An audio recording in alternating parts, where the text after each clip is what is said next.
Atmanaman, and this is Manisha Adukia. Today I would like to share a few details on ancestral healing and a few queries I would like to take up here itself. First of all, do we inherit any kind of a trauma? So, a growing body of research suggests that trauma, like from extreme stress or starvation, among many other things, can be passed from one generation to the other. Trauma can leave a chemical mark on a person's genes, which can then be passed on down to the future generations. Now what are karmic blockage? What are they? Our critical mind constantly works over time, creating negative thoughts that add to the already created negative karmic debt and blockages, and these lower our vibrations. The aura or the energy field of the body is emitting a particular vibration depending on the karmic pattern, our soul's energy, and other thought forms. Now, what do we mean by the ancestral spirits? Ancestral spirits were often, it is said that they contact many of them in dreams and in trance or spirit mediums, and in non-human spirit forms also. They would give information about the cause of diseases, deaths, and other misfortunes that would sometimes prescribe something new. Now, how do we pray our ancestors? God, the source of all hope and love, He hears our prayers and He hears them for our ancestors too. So, prayer is the best form how we connect. What is generational trauma? One of the simplest concepts is that extremely exposure to extremely as adverse events the impacts individual's life to such a great extent that their offsprings also find themselves grappling with their parents' post-traumatic state. Now, how do we get rid of these integrational traumas? When the family system approaches somebody, it can be anybody for these, they advise them according to their specialities and their training, and here we are doing it through the prayer and the spiritual modalities that we follow in the Hindu system. Now, can we feel the pain of our ancestors? You carry the genetic impressions of some horrible things that happened to your ancestors, and so do all the people around you, and it's normal and okay to feel the pain. Now, how do we clear the ancestral karma? Now, it is said that we make contact with our ancestors, they heal the hereditary traits and characteristics that have compromised the physical, emotional, mental health. Incorporate your ancestors' wisdom into your spiritual path. Clear the karmic baggage so your descendants inherit only the positive karma. Many people follow the garb sanskar also for that. However, that is a very detailed and thing. We will not take this up here. And now, what is ancestral clearing? Healing the family patterns, ancestral lineage clearing for personal growth, like advanced healing techniques that release the negative patterns of our ancestors who influence our present life.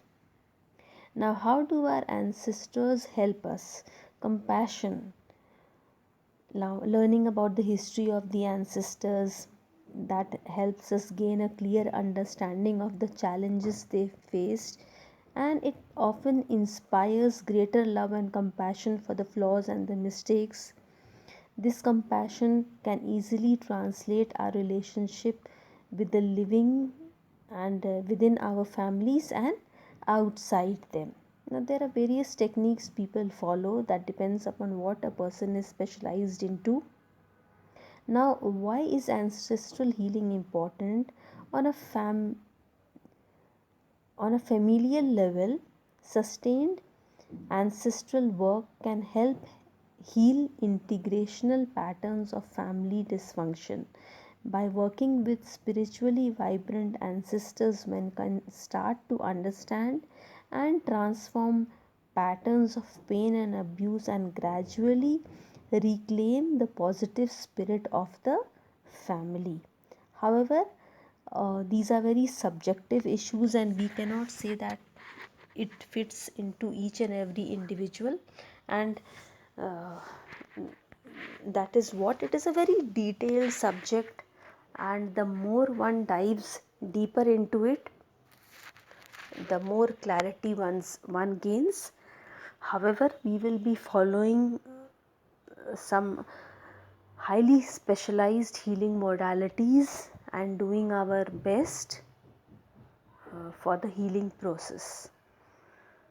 Those who want to join this ancestral healing that is done in the ancestral month, Pitr Paksh month, can join us. A few more questions I would like to clarify, that our ancestors are our father's side also, our mother's side also, our in-laws side also. All those who are seniors in all the families that concern us become our ancestors. Now, how to identify any Pitr dosh in the family? In some families, you must have seen that all the siblings are not having children, or they are separated from their spouses, or they have a certain kind of mental pattern and some kind of a family business problem or a family pattern problem for any kind of an issue. It runs in the family.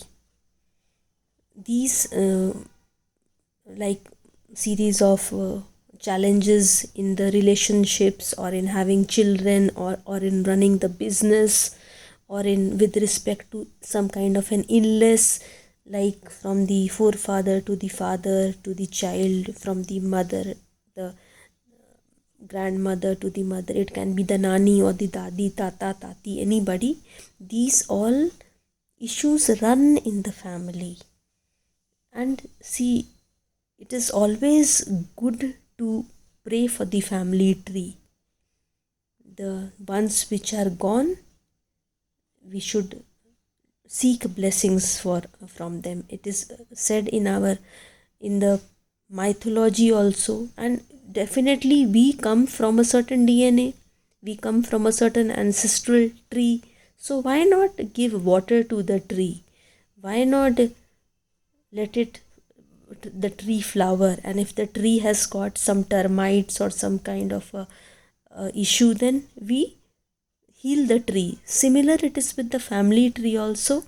This is the entire concept of ancestral healing, just to remember our family tree and just to give water and nutrition to the flowers that are blooming in the tree.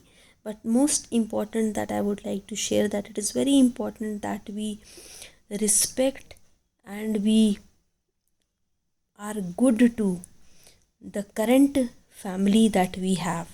It can be our elders, it can be our younger, whoever they are, the older people in our family or the younger people in our family. It is very important that we are loving, kind-hearted, and we are doing for them first before we show for the people who have gone by. Service before self for those people who are alive, that is utmost important. Thank you, and do join us. Thank you.